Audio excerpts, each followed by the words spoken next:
Transfer हो गई है।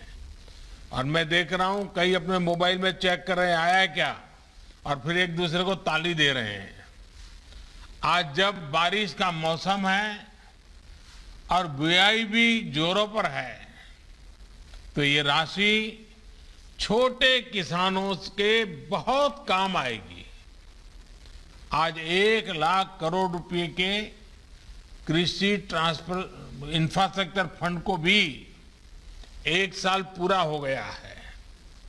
इसके माध्यम से हजारों किसान संगठनों को मदद मिल रही है। भाई और बहनों, सरकार किसानों को अतिरिक्त आय के साधन देने के लिए, नई नई फसलों को प्रोत्साहित करने के लिए पूरी तरह प्रतिबद्ध है।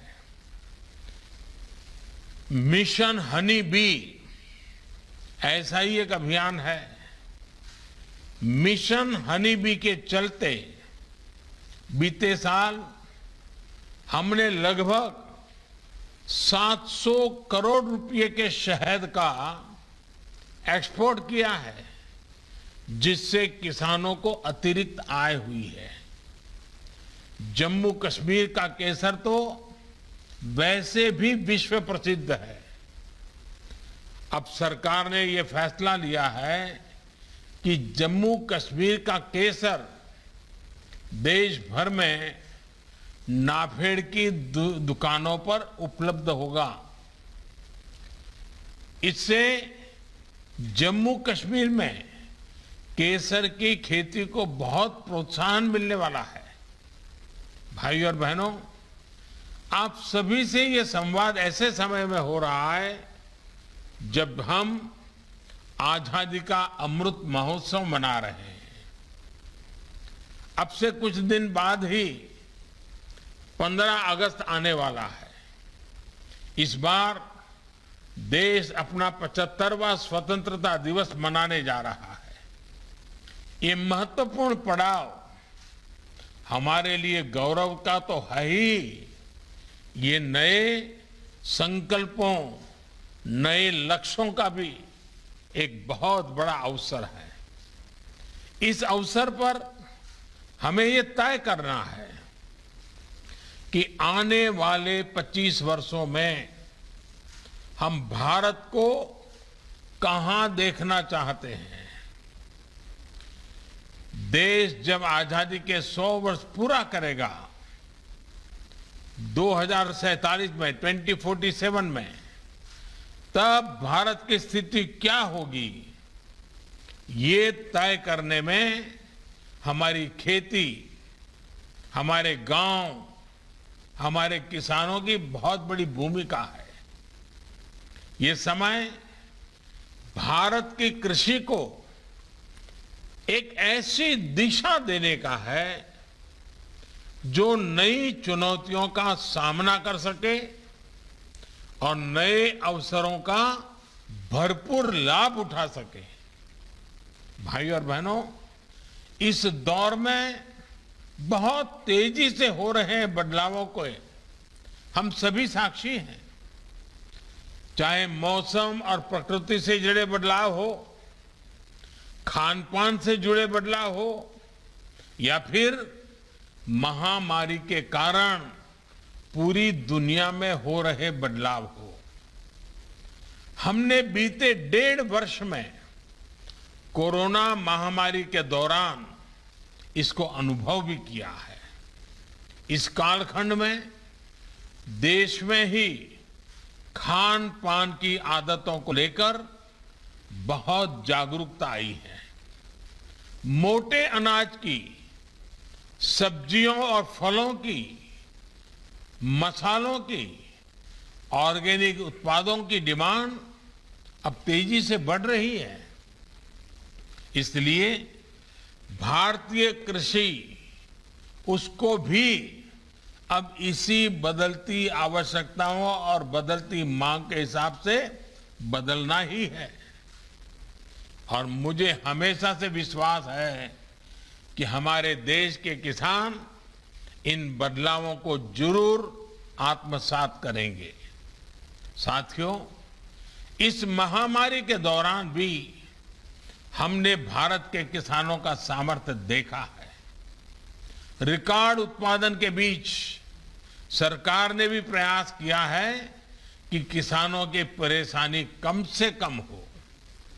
सरकार ने खेती और इससे जुड़े हर सेक्टर को बीज, खाद से लेकर अपनी उपज को बाजार तक पहुंचाने के लिए हर संभव प्रयास किए हैं, उपाय किए हैं।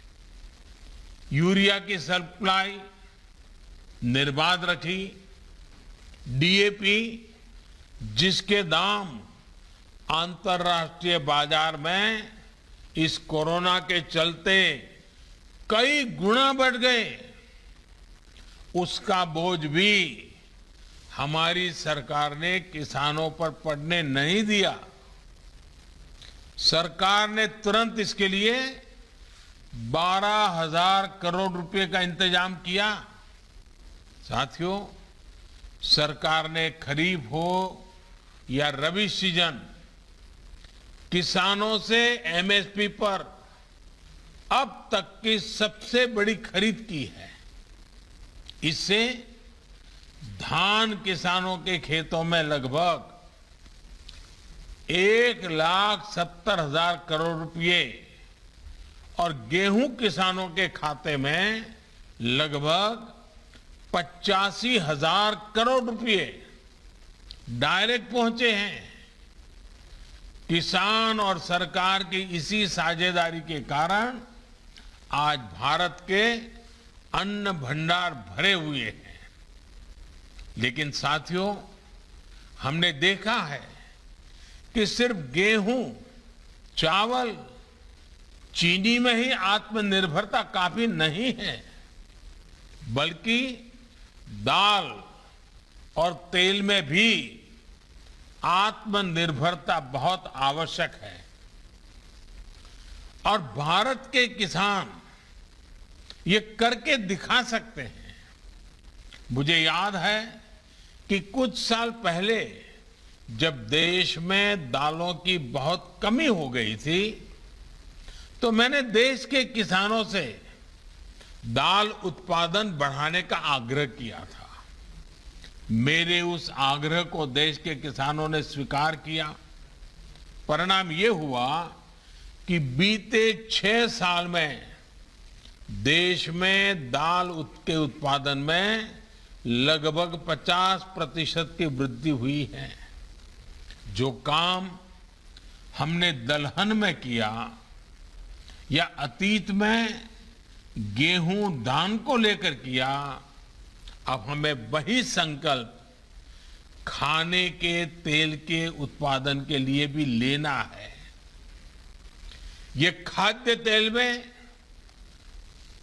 हमारा देश आत्मनिर्भर हो, इसके लिए हमें तेजी से काम करना है। भाइयों और बहनों, खाने के तेल में आत्मनिर्भरता के लिए अब राष्ट्रीय खाद्य तेल मिशन ऑयल पाम का संकल्प लिया गया है। आज देश भारत छोड़ो आंदोलन को याद कर रहा है, तो इस ऐतिहासिक दिन ये संकल्प हमें नई ऊर्जा से भर देता है। इस मिशन के माध्यम से खाने के तेल से जुड़े इकोसिस्टम पर 11,000 करोड़ रुपए से अधिक का निवेश किया जाएगा। सरकार ये सुनिश्चित करेगी कि किसानों को उत्तम बीज से लेकर टेक्नोलॉजी, उसकी हर सुविधा मिले। इस मिशन के तहत ऑयल पाम की खेती को प्रोत्साहन देने के साथ ही हमारी जो अन्य पारंपरिक तिलहन फसलें हैं, उसकी खेती को भी विस्तार दिया जाएगा। साथियों, आज भारत कृषि निर्यात के मामले में पहली बार दुनिया के टॉप 10 देशों में पहुंचा है, पहले 10 देशों में पहुंचा है।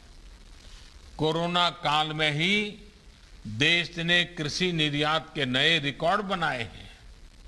आज जब भारत की पहचान एक बड़े कृषि निर्यातक देश की बन रही है, तब हम खाद्य तेल की अपनी जरूरतों के लिए आयात पर निर्भर रहें, ये बिल्कुल उचित नहीं है। इसमें भी आयातित ऑयल, पाम ऑयल का हिस्सा 55% से अधिक है। इस स्थिति को हमें बदलना है। खाने का तेल खरीदने के लिए हमें जो हजारों करोड़ रुपए विदेश में दूसरों को देना पड़ता है, वो देश के किसानों को ही मिलना चाहिए। भारत में पाम ऑयल खेती के लिए हर जरूरी संभावनाएं हैं। नॉर्थ ईस्ट और अंडमान निकोबार द्वीप समूह में विशेष रूप से इसे बहुत बढ़ाया जा सकता है। ये वो क्षेत्र हैं जहां आसानी से पाम की खेती हो सकती है, पाम ऑयल का उत्पादन हो सकता है। साथियों, खाने के तेल में आत्मनिर्भरता के इस मिशन के अनेक लाभ है। इससे किसानों को तो सीधा लाभ होगा ही, गरीब और मध्यम वर्ग के परिवारों को सस्ता और अच्छी क्वालिटी का तेल भी मिलेगा। यही नहीं, ये मिशन बड़े स्तर पर रोजगार का निर्माण करेगा, फूड प्रोसेसिंग इंडस्ट्री को बल देगा। विशेष रूप से फ्रेश फ्रूट बंच प्रोसेसिंग से जुड़े उद्योगों का विस्तार होगा। जिन राज्यों में पाम ऑयल की खेती होगी, वहां ट्रांसपोर्ट से लेकर फूड प्रोसेसिंग यूनिट्स में युवाओं को अनेक रोजगार मिलेगा। भाइयों और बहनों, ऑयल पाम की खेती का बहुत बड़ा लाभ देश के छोटे किसानों को मिलेगा। ऑयल पाम का प्रति हेक्टेयर उत्पादन बाकी तिलहन फसलों की तुलना में बहुत ज्यादा होता है। यानी ऑयल पाम मिशन से बहुत छोटे से हिस्से में ज्यादा फसल लेकर छोटे किसान बड़ा मुनाफा कमा सकते हैं। साथियों, ये आप भली भांति जानते हैं कि देश के 80% से अधिक किसानों के पास 2 हेक्टेयर तक ही जमीन है।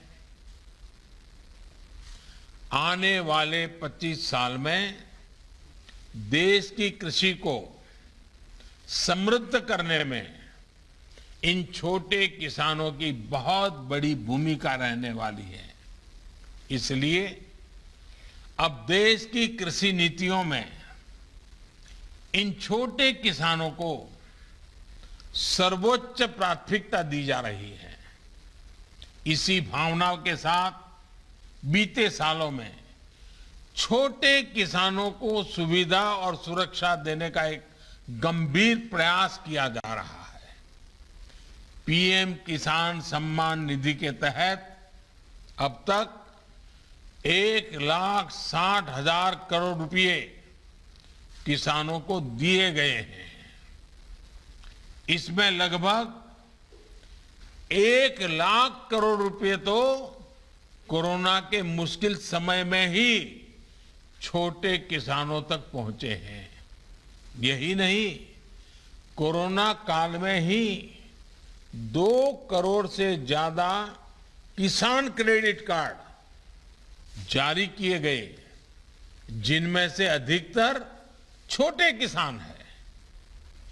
इनके माध्यम से किसानों ने हजारों करोड़ रुपए का ऋण भी लिया है।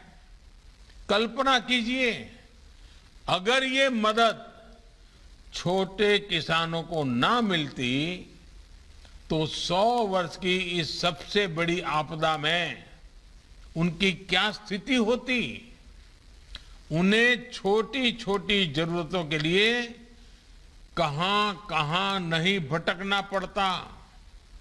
भाइयों और बहनों, आज जो कृषि इंफ्रास्ट्रक्चर बन रहा है, जो कनेक्टिविटी का इंफ्रास्ट्रक्चर बन रहा है, या फिर जो बड़े बड़े फूड पार्क लग रहे हैं, इनका बहुत बड़ा लाभ छोटे किसानों को ही हो रहा है।